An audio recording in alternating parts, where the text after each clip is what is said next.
A pleasant afternoon, everyone. Thank you very much for tuning in again. I am your host, Mileva Opaon from the Development Academy of the Philippines. Welcome to the Public Sector Productivity webinar organized by the Center of Excellence on Public Sector Productivity of the DAP. This week's webinar series is entitled Enhancing Employee Engagement for Public Sector Productivity. Yesterday, our speaker, Ms. Josephine Perez, discussed how we can realign our individual purpose with our organization's vision and mission. She has also shared practical steps on how we can identify our purpose if we still haven't, and how our mission and vision can be our guide as we accomplish our daily duties and at work. To begin with, we would like to acknowledge our viewers watching us live via Facebook and YouTube. We would like to welcome participants from the Social Security System, the Ifugao State University, Human Settlements, and also the Office of the President, the National Museum of the Philippines, and many others. So indeed, we do have a lot of viewers from different agencies all over the Philippines. So apologies if I failed to mention yours, but welcome to the day 2 of this webinar series. And I hope you'll have a great Thursday afternoon. Before we proceed, we would like to remind our participants that in order to get an e-certificate of attendance, they should accomplish the session and course evaluation forms and pass the exam. The unified 2-day evaluations and exam will be given towards the end of the third session on Friday, December 2, 2022. For your questions, please feel free to write them at the comment section of our Facebook or at their live chat section of our YouTube audience. We will try to answer your questions live at the end of the session later. Now, please allow me to introduce our presenter for this webinar, focusing on a better working environment, creating a better working environment. So today's speaker is a gender consultant and a gender equality advocate for more than 20 years. She is a gender consultant of various international development organizations, such as the British Council, GIZ, the Asia Foundation, Oxfam, International Development Law Organization, and UN Women, as well as government bodies of at the national and regional levels. In the past decade, her engagement is in women, peace, and security.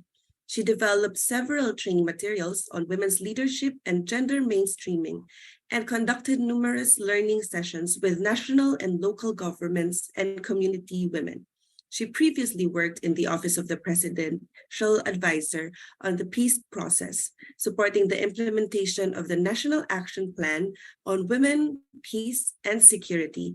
She also worked with various non-government organizations based in Cameroon and Cambodia. She began her gender journey as a technical staff in the National Commission on the Role of Filipino Women, now known as the Philippine Commission on Women. She finished her master's in public administration and a bachelor's of arts in political science in the University of Santo Tomas. Ladies and gentlemen, let us welcome our speaker, Ms. Maricel Aguilar. Thanks, Mileva, for that kind introduction. Magandang hapon po sa ating lahat. Good afternoon to everyone. Ako po si Maricel Aguilar. Ako po ay isang gender consultant. And I would be spending an hour with you all to discuss about creating a better, more productive working environment through integrating gender equality and social inclusion considerations in the workplace. I hope my screen is being shared right now. There you go. Maraming salamat. Can we move to the next slide, please?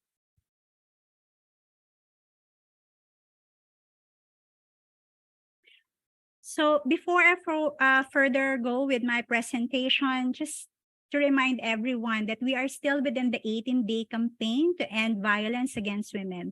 This campaign began last 25 November and will end on the Anti-Trafficking in Persons Day on December 12. So I hope your agencies have been doing also this campaign. And I'm also delighted to hear that the Development Academy of the Philippines is likewise supporting this campaign with activities held today in its environs. Often, no, the notion about violence against women or VOW is from the perspective of domestic violence or say rape.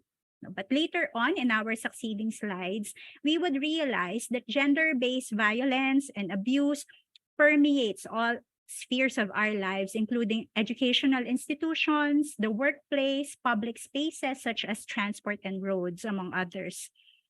Gender-based abuse and violence springs from sexism and discrimination, terms which I will be tackling in a few.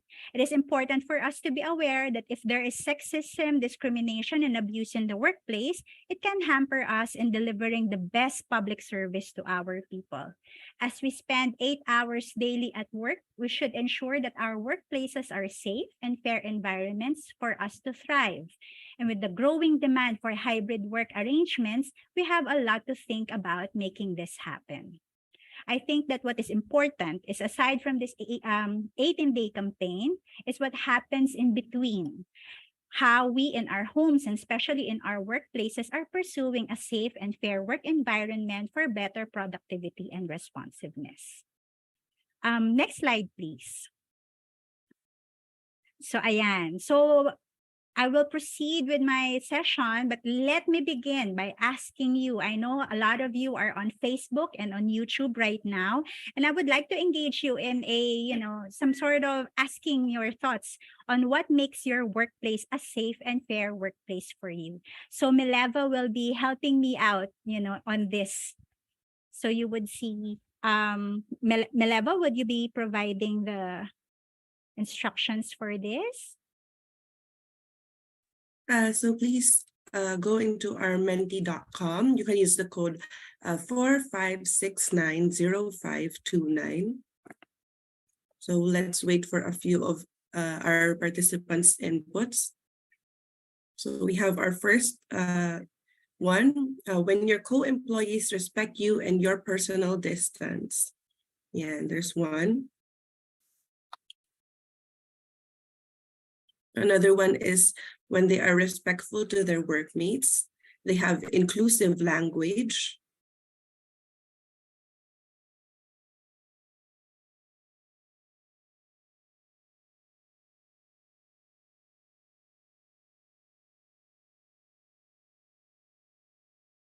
Are there any more?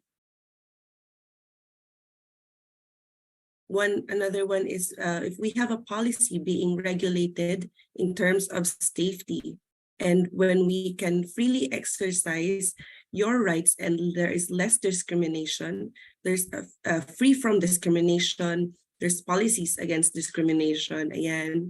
No bullies, no office mates with criminal tendencies, ayan. There are also employees that feel secure and enjoy a safe space, company values, and a positive co-working environment that encourages respect for everyone. And there's also a respect for privacy and their personal space. Their boundaries are respected, and there is room for self-development and growth regardless of gender and connections.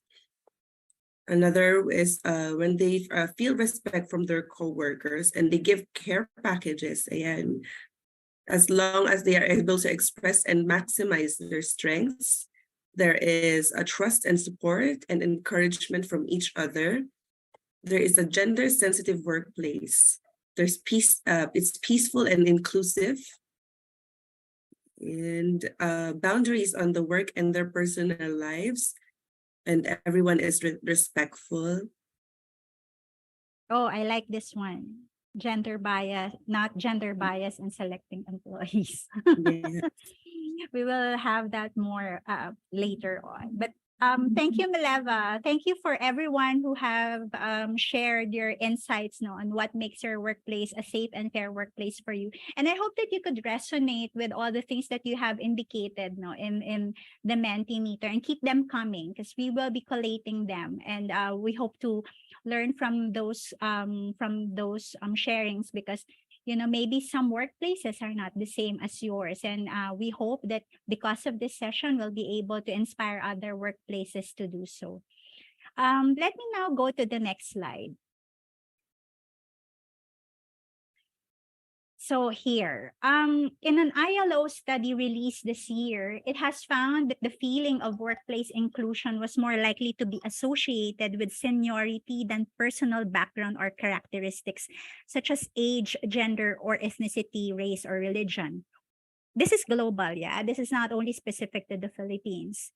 92% of senior staff said that they felt included and that diversity was respected and valued at work, compared to 76% of lower level respondents. No? So it's the senior staff that has this kind of feeling that they feel included. But this is not the same, with those that are in the lower level respondents. No?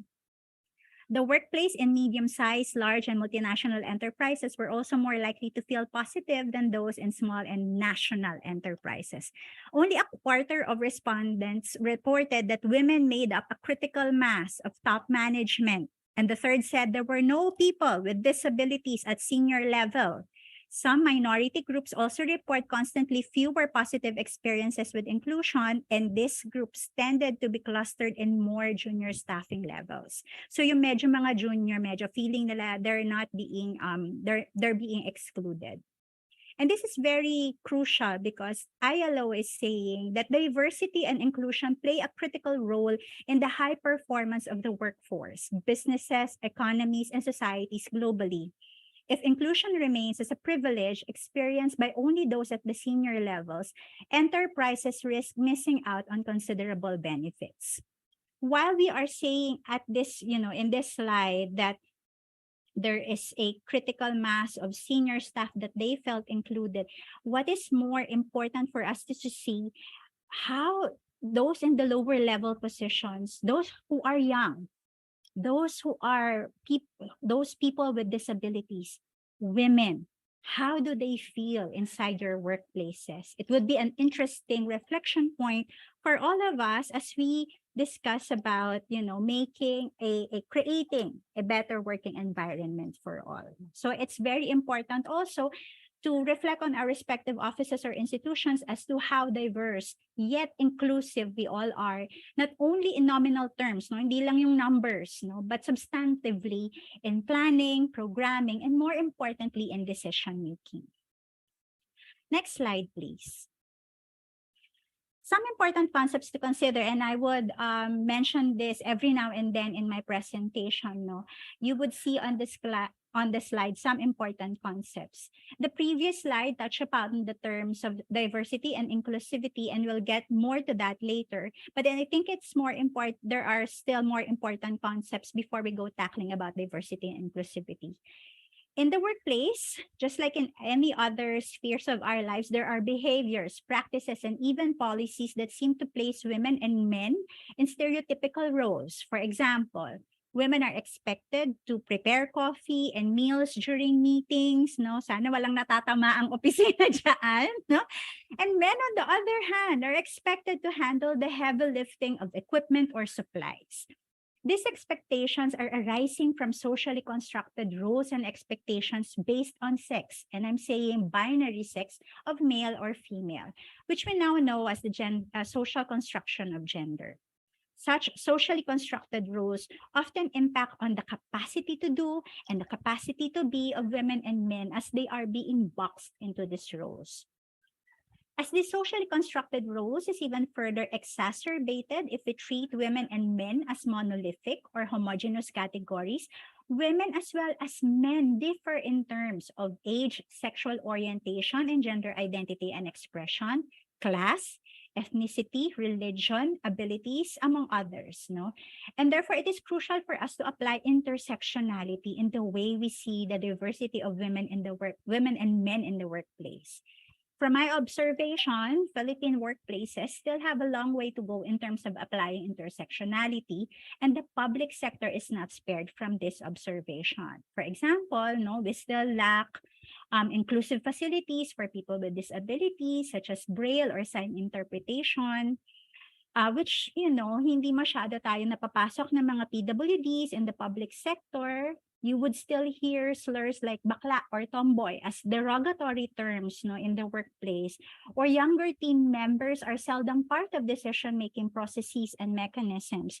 Or groups of similar individuals coming from the same university or coming from the same region. It is for this reason that there are cliques in some offices, and this might impact on inclusion or the extent to which they feel valued for who they are, the skills and the experience they bring, and the extent to which they have a strong sense of belonging with others at work. Next slide, please. I would just like to go back on the bit on the part of SOGI or the sexual orientation and gender identity and expression as an important aspect of intersectionality and inclusivity in the workplace. Given our prevailing binary perspectives about women and men, people of diverse SOGI are often target of hostile or ambivalent sexism in the workplace. The way they express themselves in terms of clothing, actions, and demeanor may often be non-conforming to their sex at birth, no? And is perceived to be an attack to traditional values, and in some cases, they're being asked to conform to the norms associated with their sex at birth, or they end up isolated or ridiculed. And if some form of abuse happens in the workplace, such as sexual harassment, some staff members may even blame them, or what we call as victim blaming, due to their gender expression. We have to be reminded that the Civil Service Commission has already upheld the 2017 Omnibus Rules for appointments and encouraged agencies to adopt the Equal Employment Opportunity Principle to ensure fair and equal treatment of individuals in the areas of recruitment, selection, appointment, promotion, and other HR actions, including people of diverse SOGI. So kanina we've seen in the Menti, no, that there would be sana meron non-gender bias, no, selection, no? And that is very important, no. I hope that this could be an opportunity also for you to again reflect on how your offices or institutions are treating people of diverse SOGI in the workplace, and I hope that they are treated with respect, dignity, and valued for their contributions. Next slide, please. I mentioned in the earlier slide about sexism against people of diverse SOGI. And what do we mean by sexism? No, as you could see on the screen, sexism is prejudice or discrimination based on sex or gender, and as mentioned in the earlier slide, SOGI. There are different types of sexism. You know, the easier one to locate or to sense is hostile sexism. Misogynistic, anti-women, anti-LGBTIQ, no? When you hear they see or hear women, they perceive them as manipulative, or in the case of strong-willed or female leaders or managers or LGBTIQ, they are considered as threats to masculinity or prevailing values. So that's one type of sexism. But we also have another type where what we call benevolent sexism, where women are categorized as fair, innocent, caring, pure, and fragile. And because of this, the intention is to protect and preserve women. So the classic example of this would be not allowing women to take long field work for fear of them being harassed in the field, or might leave their family or children behind because of their care responsibilities. The last kind is the ambivalent sexism, which is a combination of both the hostile and the benevolent sexism. Women may ascribe to this type of sexism as well, huh? This kind of sexism may take the form of victim blaming and may tolerate abuse to women or people of diverse SOGI because of their behavior or demeanor. Classic to, no, na meron, kaya yan nahaharas kasi tingnan mo naman yung suot niya, kita na yung kaluluwa niya, no? Rather than questioning why the harasser did such an action in the first place, no? So, tingnan natin, baka may mga ganyan nangyayari in our workplaces, which I hope wala naman sana. Yeah, next slide, please. It's an interplay of factors, no? Sexism, discrimination, and gender-based violence interplay together. It's not to be taken in isolation, no? But for me, my personal opinion on this is that gender-based violence, particularly sexual harassment at work, is an ultimate expression of sexism and discrimination, no? So harassment is not because of what you wear. or your demeanor or your actions, it's because someone perceives you as weaker, inferior, a lesser kind of individual. And it's often women, people of diverse soji, people with disabilities, and other marginalized individuals bearing the brunt of sexism and discrimination. Ang pangarap sana natin is that our workplaces would have a more egalitarian environment where everyone is free and equal and they feel safe in their work environments. So maganda na tingnan natin if there are sexual harassment cases, for example, happening in your agency, we could probably go back and find out baka nanggagaling ito doon sa sexism or discrimination in the workplace, no? At nangyari na lang tong sexual harassment because it's a convolution of so many other factors na, no? So magandang pag-aralan natin yan, no? These cases. And if there are no reports being made in relation to this, what does it also mean?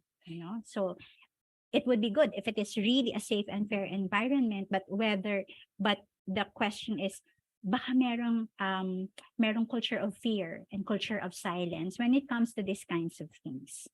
Okay? Next slide, please. When someone perceives you as weaker, no, sinasabi nga natin, ang pangarap natin, we would have a more egalitarian, no, more equality in our workplaces, despite the fact that we have hierarchies, of course, in our workplaces. Pero meron sanang feeling that despite these hierarchies, because they're a matter of authority, no, sana merong feeling na merong equality. And if that's not happening, then there is power over, no? Meron tumitingin ng weaker and inferior or lesser kind of individuals sa mga kasamahan natin, and we have to be mindful where this is coming from. So sexism, discrimination, and abusive behavior is coming from a perspective na meron someone thinking na mas may power siya over sa iyo. And in the next few slides, next slide please, in the next few slides, we will be seeing some manifestation of sexism at work. And I hope that this is not happening in your respective offices, no? So, as you could see, na-mention ko na to kanina, no? Yung role stereotypes, no? Merong meeting, may food, tapos men may wait until the women opens up the packaging as if expected na women's role yan, no? Or mga comments about what you wear, body shape, no, the way the person dresses, no. Naku, magki-Christmas na naman. Marami na naman tayong maririnig na comment pagkatapos niyan. Uy, tumaba ka. Uy, payat ka. Or mga ganito, no. So these are some some messages that you see, in your workplaces that yung pinag-usapan nga namin kanina before the session started. Sometimes it becomes so normalized that people don't see anything wrong about it anymore, no? So magandang pag-isipan natin how normalized are these kinds of manifestations in our workplaces. Gender labeling, no? If a woman is assertive, bossy siya. Kapag hindi naman siya assertive, no, masyado naman siyang emotional, no? And when this navigates from time to time, minsan assertive ang boss na babae o kaya minsan very sensitive naman siya. Sabihin, ano meron dyan, no? Pero it becomes, there are also expectations, for example, among managers na kailangan nurturing, no, yung mga babae na managers or leaders, no? Tapos yung mga lalaki, sila yung medyo assertive na. And when this kinds of stereotypical perspectives about management comes in, nako, talagang meron tension, no, happening in the workplace. And then ito pa, no, when men over-explain things to women as if they have no knowledge, no, yung mansplaining na tinatawag. Next slide, please. Yan, another thing. Nako, ito sana hindi naman nangyayari sa inyo, no, being written up or disciplined, no, for something that other employees of a different sex do all the time but never get punished for, or being insulted, called derogatory names or slurs because of your sex, or hearing hostile remarks about people of a certain sex, gender, or gender identity. Being intentionally or repeatedly called by a name or referred to by a different gender that you do not identify with, no? Or being rejected for a job, forced out on leave, or given fewer assignments because you are pregnant, no? Of course, there's always a thin line on this, no? Taking care of women, in the course of their pregnancy. But there are women who are willing to put up with several assignments, no, because sila yung may katawan, sila yung nakakaramdam if they are able to proceed, for example, with a certain assignment. But there are some organizations that think that pregnancy is some sort of sickness and a liability, and that women are unable to deliver, what is expected of them, and that hampers productivity. If women are able to deliver, and yet perspectives, for example, from management think otherwise, so it could impact that on productivity. Sige, next slide please. There you go. So I've mentioned some things about leadership and management, and what you would see on the screen are like what I mentioned a while ago. There seemed to be an acceptance of male managers to be more, let's put the word assertive, and that women are supposed to be nurturing. And when these things happen in the workplace, if the behaviors, the leadership style is reversed, you would see some tensions, in the organization. I would like to also point out yung third point, staff working for women in high political positions internalize their boss's pressure. There are some instances, this is a personal experience myself, kapag babae yung boss mo and she has to make up also because of her position, medyo third level position na, she has to make up for that. And even the staff feel the same way, so pressure din sila, because also of the pressure being held at women in third level positions, so parang it's a cycle of pressure, so very interestingly, I've not seen this yet, from my experience, but kunyari sa performance reviews, you would see yung mga men analytical, very detailed, for example, pero yung mga women compassionate. Parang there are some quite stereotypical characteristics, for example, on performance reviews for women and men. And this is very interesting if we have time to understand or analyze, these kinds of performance reviews, how baka mamaya we are perpetrating some sort of stereotypical performance behaviors at work. Next slide, please. Ayan.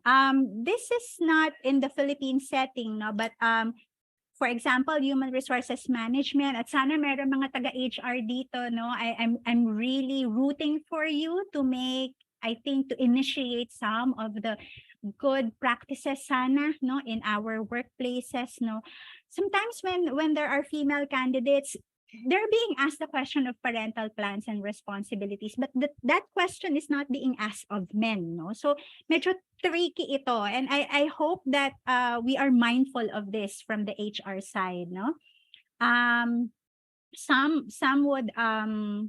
some hiring managers would tend to ask more targeted questions about female candidates' leadership abilities and prefer the more masculine leadership style. So, kasama na dyan yung assertiveness, So, baka mamaya we are subconsciously, doing this kind of practice. So, check din tayo. Sige. Next slide, please.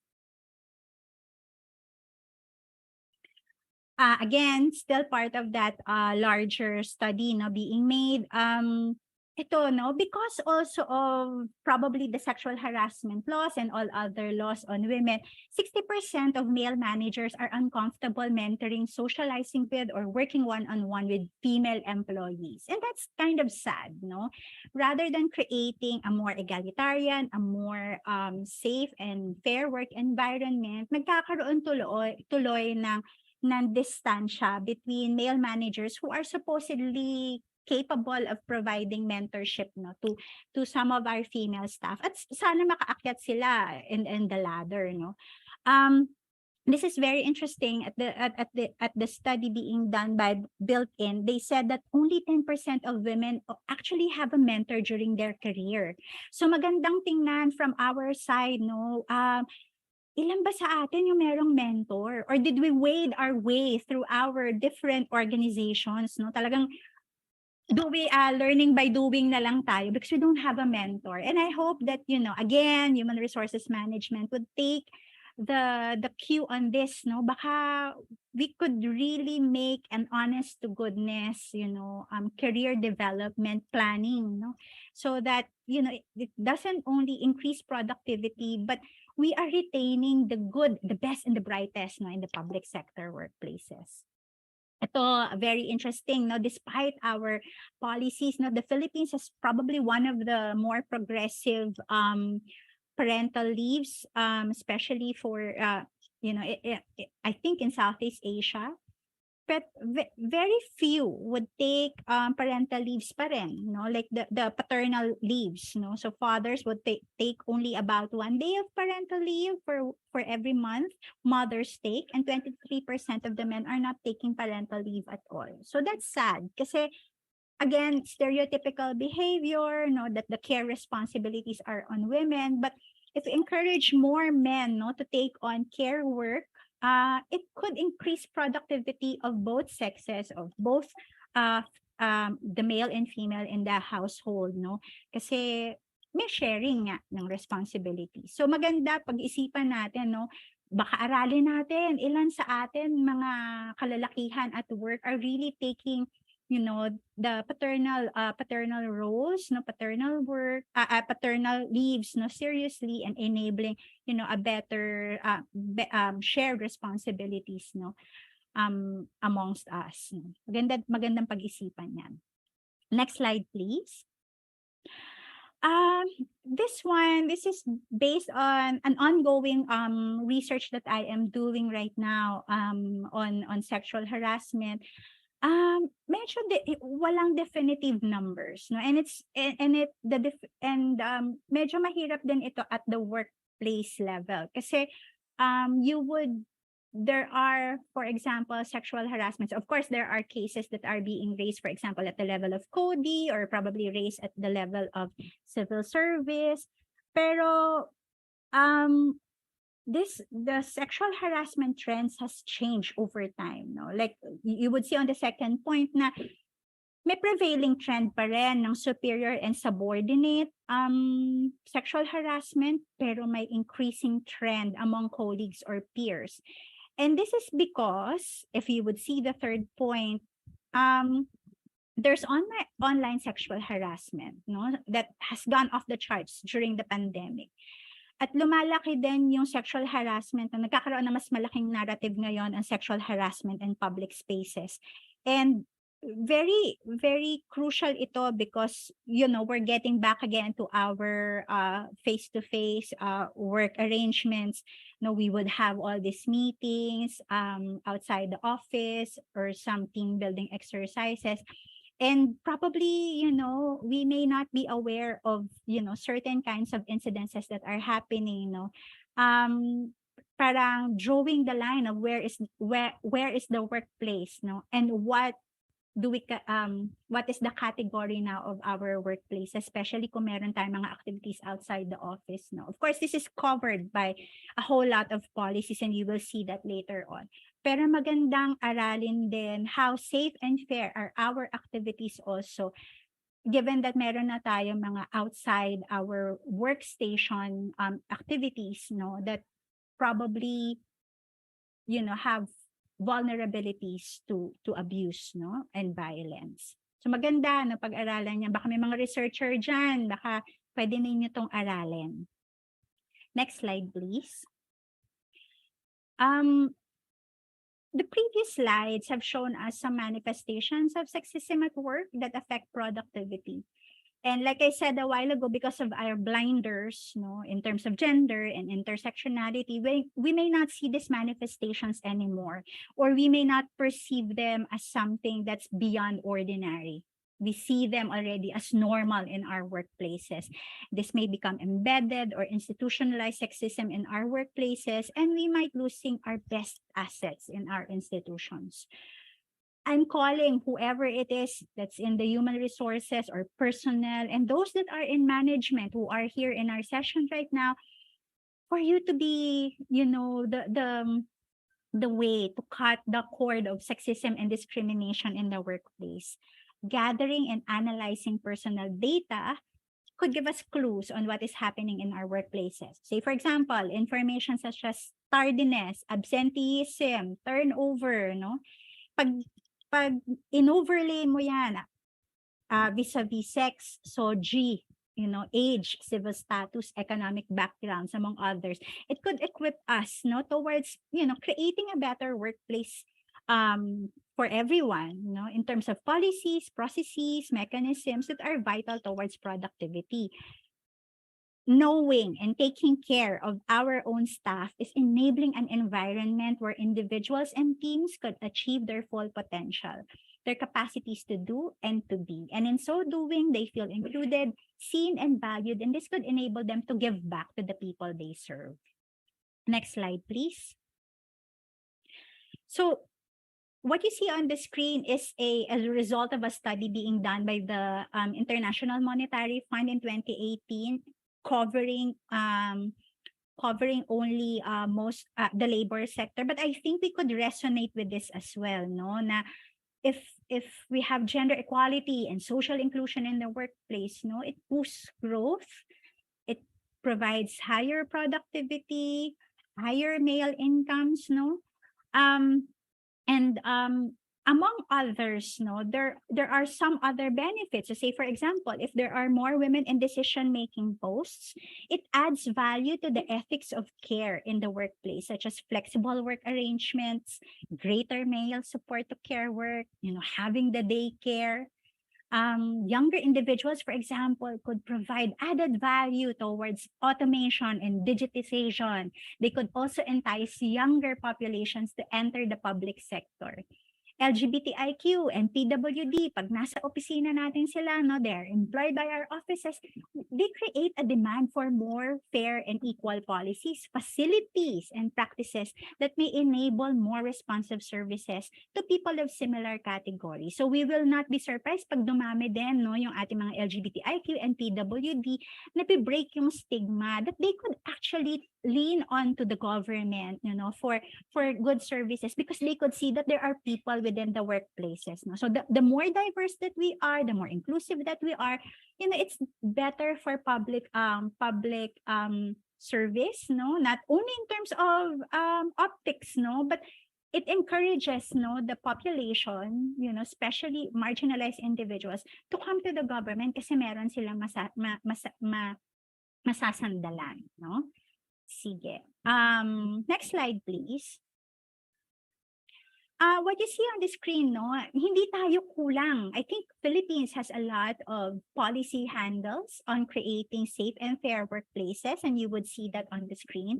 But just to reiterate some important ones, no, for example, yung CSC Resolution 01-0940, which is on the administrative disciplinary rules of sexual harassment, talagang pinupukpok nila tayo, no, ng civil service na mag-establish tayo ng CODI, no? So kung wala pa kayong Committee on Decorum Investigation, abay, baka kailangan ay gawin na natin ito, no? And make it not only, for the sake of establishing it, but making sure that it's a preventive rather than a parang inactivate lang natin siya kasi nagkaroon na lang ng kaso. It has to be a preventive measure na malaman ng ating mga kasamahan na, no, there's zero tolerance for sexual harassment in our workplaces.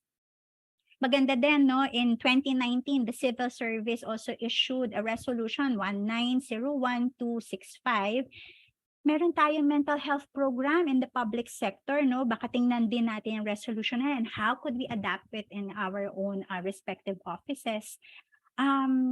Because also of the Safe Spaces Act, nagkaroon ng Memorandum Circular Number 11 Series of 2021 na kino-cover na ngayon ng kino-cover na ng sexual harassment yung mga digital and online sexual harassment, no. So meron naman tayong matatakbuhan in terms of these kinds of things happening in our workplaces. Meron tayong mga polisiya para diyan. Next slide, please. Ito, I think one of the most, there are a lot of jurisprudence on sexual harassment, pero gusto kong i-lift, no, itong itong decision on the case against Attorney Crescencio Countian Jr. It says here, it takes courage and strength to stand up and speak against any form of sexual harassment, especially true considering that in most cases, the offender wields power, authority, or influence over the victim. No? So it's not, again, to reiterate ko, it's not about what you wear, it's not about where you are, it's not about the conditions that made harassment, happen. It's about a person thinking that you are weaker, lesser individual. No, it's about power over. And if we go on the next slide, please. I hope that we go from power over to power to and power with. Sometimes, in our workplaces, if meron feeling of isolation, meron sexual harassment, nagkakaroon ng ina-isolate yung victim survivor rather than enabling a condition by which it's okay to raise these kinds of issues, no? Kung merong discrimination or sexism in the workplace, it's okay to raise these issues. Merong feeling of solidarity, but there are tendencies, for example, in some workplaces na, ayokong sumali dyan, kanya yan, problema niya yan, kailangan siya yung magreklamo about it, which is true, no, in terms of agency of the victim survivor to report, or to file a complaint. But it is important for people who have been abused or have been discriminated against in the workplace that they have a solidarity with the people that they work with, that the people that they work with feel that, we're part of a team. Yung nangyari na ito ay kahinaan ng institusyon, hindi lang ng isang tao. And it's very important that we are reminded of that, especially during this time, when the pandemic has created a lot of isolation on us. We know of a lot of stories of abuse, and violence. And how do we power with? And how do we have that power to change this kind of behavior in the workplace? How do we create an environment that is safe for us to become productive? So mahalaga sa atin na makita itong kahalagahan ng power to and power with. So sige, next slide please. So I think we're winding down on my session for today, and I would again like to enjoin you, knowing what you know now with our discussions, the things that I mentioned to you about manifestations of sexism, enabling diversity, inclusivity. What improvements do you think can be done in your workplace now to make it safer and fairer for all, mindful of increasing workplace productivity? So I'll give back the floor to our host, to share with us the Menti link. Okay, everyone, if you can go back to our menti.com, you can use the code 45690529. It's presented on our screens. So the question is, what improvements do you think can be done in your workplace to make it safer and fairer for all? So ayan, don't be shy po to include all your inputs in this Menti. Yan, mga papang dumarating. Mukhang napaisip sila. Mukhang napaisip sila, Mileva. Walang palakasan. Walang palakasan. That's the first one that we got. Palakasan po. And then gender sensitivity training and policies. Yes, I think we should really include that in the workplace. The next one is a vigilant environment that continuously monitored through surveys should be institutionalized in all government agencies. Policy review and update. There is open communication in the agencies or the organizations. There is that gender equality, regular reminders for the employees through seminars, fair judgment, equality for all, transparency, a fair treatment of the supervisors to their staff, And then equal access to career opportunities regardless of gender, age, and then proper and more efficient work allocation. There is also more seminars on gender sensitivity for awareness of employees. Create fair and clear and fair policies for all. Be gender sensitive and make policies that support it. Mind your own things. For fair treatment of all employees with different position levels, especially to opportunities. And then possible seminars to inform all ages groups of gender stereotypes so that they can understand and avoid it. So more comprehensive GAD seminar and psychological exams. Uy, gusto ko to. Eto, Mileva, I just wanted to point it out. Top management should own up to their mistakes, not blame it on the lower rank employee if it is not the fault of the lower rank employee. So maraming salamat, no? Thank you, Mileva, also for raising all of this. And thank you again for all your contributions to this question. No? Siguro one point before I get into my last slide. I know that a lot of us have been doing a lot of gender sensitivity trainings, no, GAD seminars, but I think, no, I've been working along this path for 20 years and the problem still survives. And I think that the thing about all these gender trainings and gender seminars is that they're generic, and they are not being customized to the conditions of the workplace. So maganda sana pag-isipan natin when we conduct our gender sensitivity trainings, sana may hawak tayong datos. Ilan ang babae at lalaki sa ating workplaces? Ilan ang people of diverse SOGI? Ilan ang people with disabilities and so forth and so on? Gaano kataas ang absenteeism, gaano kabilis ang turnover rate. These kinds of information are crucial in developing gender sensitivity trainings. Gone are the days that we are spending a lot of money on these kinds of trainings and we end up not really putting it into, actual work in our organization. So nagiging sa Tagalog palasak, no? It becomes pase that these kinds of gender sensitivity trainings are being conducted and we end up still having the same type of sexism, discrimination, and harassment in the workplace. So sana, pakiusap ko sana sa atin, we are investing on gender sensitivity training, but please let us make it more purposive and we make it as part of a general continuum of changing, of making our workplaces better work environments, no?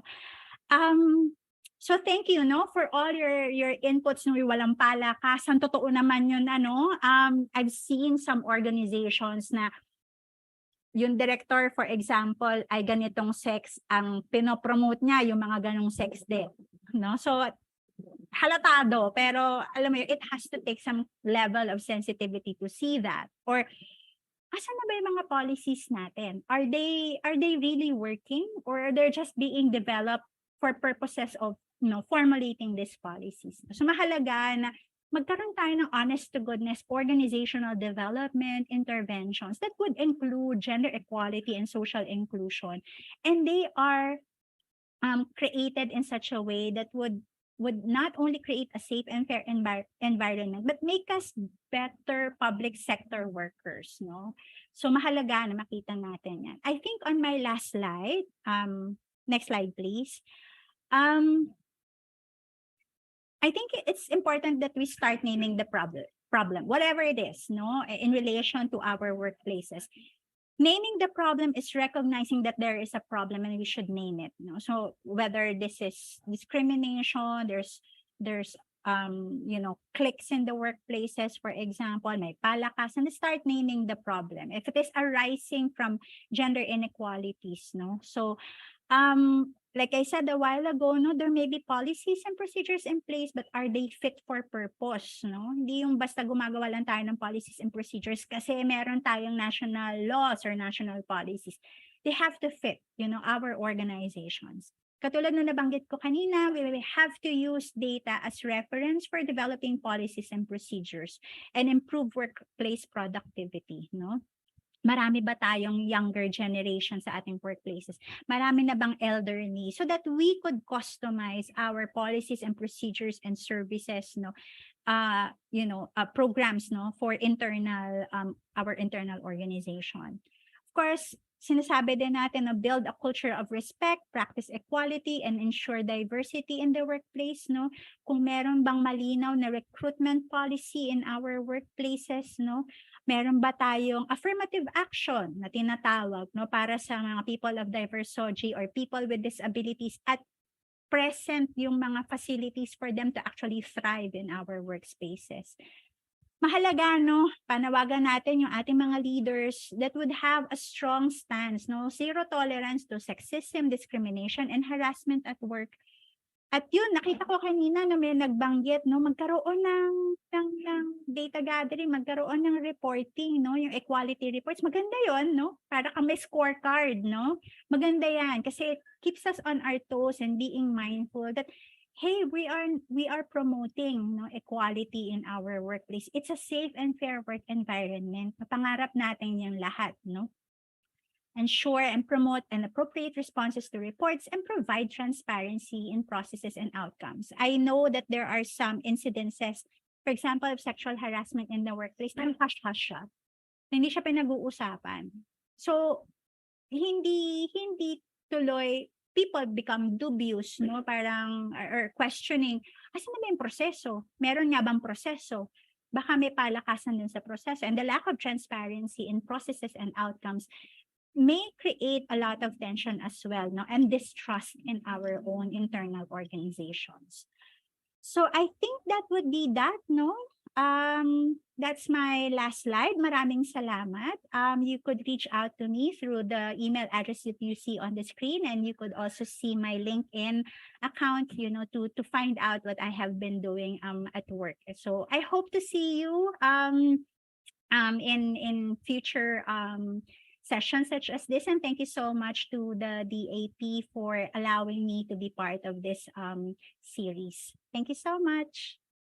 Okay, thank you very much, po, for the excellent and comprehensive presentation, Ms. Maricel. So surely our participants were able to gather different perspectives on gender equality and social inclusion in the workplace that can help create a better working environment to develop and increase our productivities. So you've discussed on the 18-day campaign. I hope we can shed some light on this, especially for our public sector po, to join in on this, and especially to look into yung SOGI nga po natin, discuss it on the workplace, and also be able to learn about the different sexisms and how it has it involves in the different factors that it shows and interplays into the work environment. So there are also we've also learned that there are different manifestations of sexism that really does affect our productivity in the workplace, not just for women, but also for other members in the LGBTQIA community. And I really do hope that we take courage and strength to also to bring power within the agency. No, so power, from power over to power to power with. So I hope also that, especially for our HR, they have good practices for us to help us into incorporating a better work environment. So we have a few questions. Sige.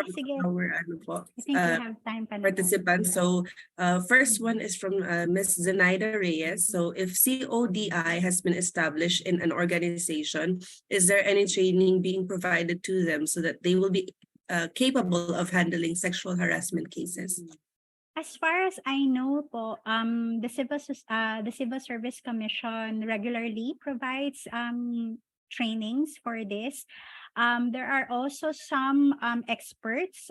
You may also check out with the Philippine Commission on Women. They have a pool of experts that they deploy in the different agencies to provide such kinds of training to your CODI. So good luck.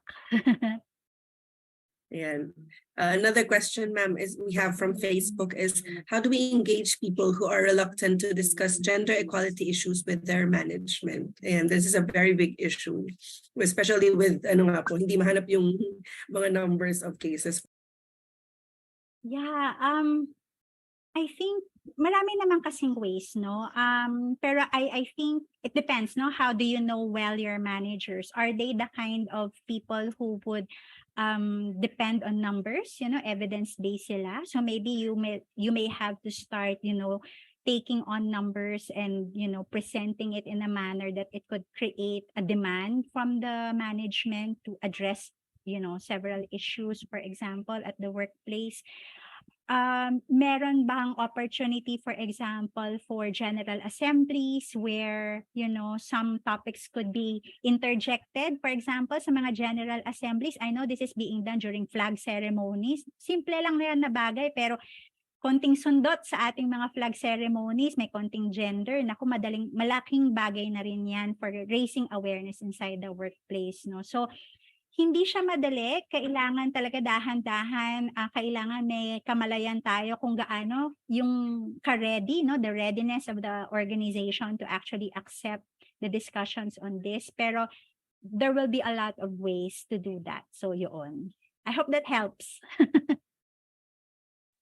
Yan po. Another one po is for those who have experienced gender or sexism in their workplaces.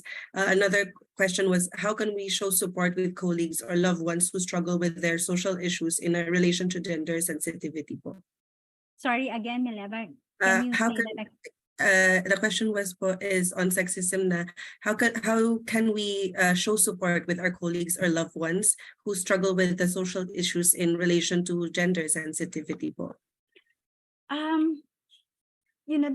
There are a lot of ways to show support, no, pero very important, and I think this is also the call of a lot of our gender advocates, no, na we have to believe, the stories of our loved ones or our colleagues, no, experiencing such kind of issues in the workplace, for example, no, tinatawag natin na believe the victim. Kasi typically, the reason why a lot of people are not raising complaints or not reporting is because they feel that there is a stigma to their situation. So, una muna sa lahat, believe the victim, believe the person, experiencing such.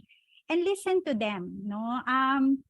Hindi kailangan na meron kang maibigay na solution, no? Kasi minsan ang kailangan lang nila may makikinig lang sa kanila.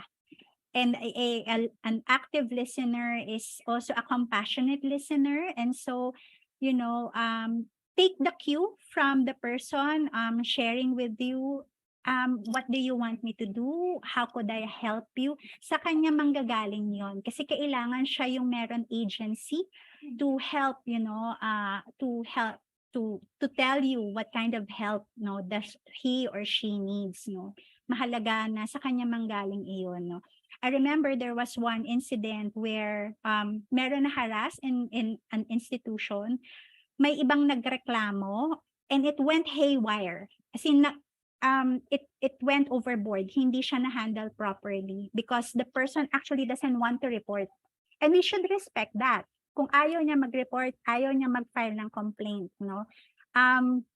Kasi siya yung may sense of safety or unsafety, no? So, it went haywire. So, naging mas complicated yung pag-treat ng case, no? Because there are already passing on of some information that are quite unnecessary na sana in that case. So, sayang yun. It could have been a proper venue for that, no? So, yun yung mga importanteng tenets when we do these things.